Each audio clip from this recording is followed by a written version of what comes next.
As we've already heard, there's so much happening in the world that affects the lives of our young people and is beyond their or our control. But there are massive challenges that they face and overcome every day.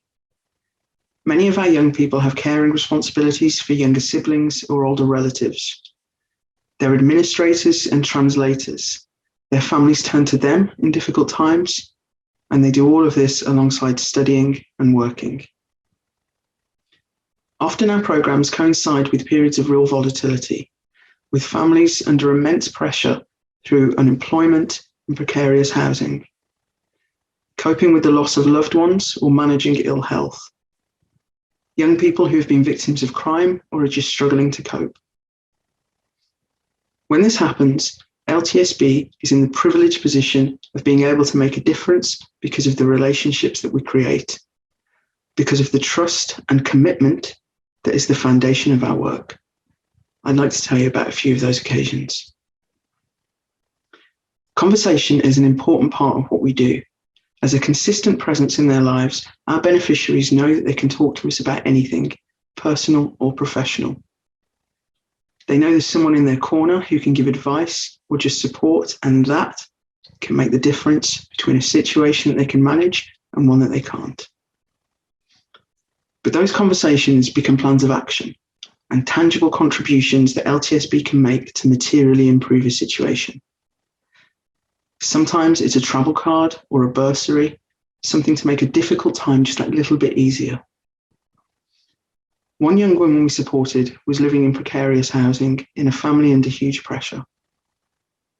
It became clear that her attendance on the programme was being affected by her ability to buy basic goods, including sanitary products.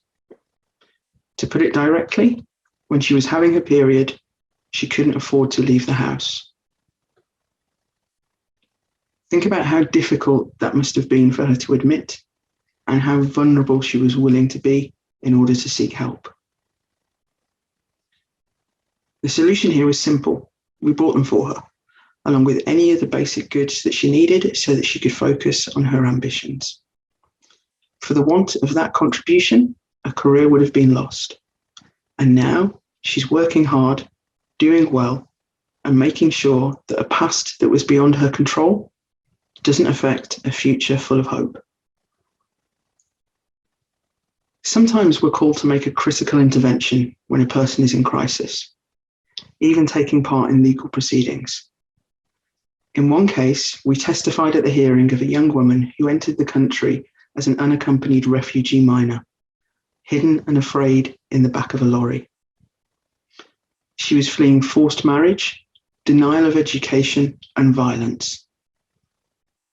The professional and personal life that LTSB helped her to create in the UK was a significant feature in the decision to grant her leave to remain.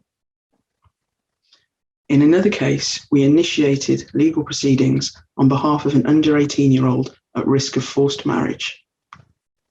During a traumatic process with intensive involvement from outside agencies, LTSB were there at every stage to ensure that the young person's wishes and worries were of paramount concern. LTSB's involvement was commended by judges at 2 stages, and the court's gratitude was added into record, describing our work as exactly what we want charities to do. For want of those interventions, who knows what would have been lost? But we're only able to be there to make that difference because of the support of people like you. As a frontline youth worker for LTSB, I know the difference that these conversations, contributions, and critical interventions can make. Your donations allow us to continue to be in their corner, especially when there's no one else there to help. Thank you.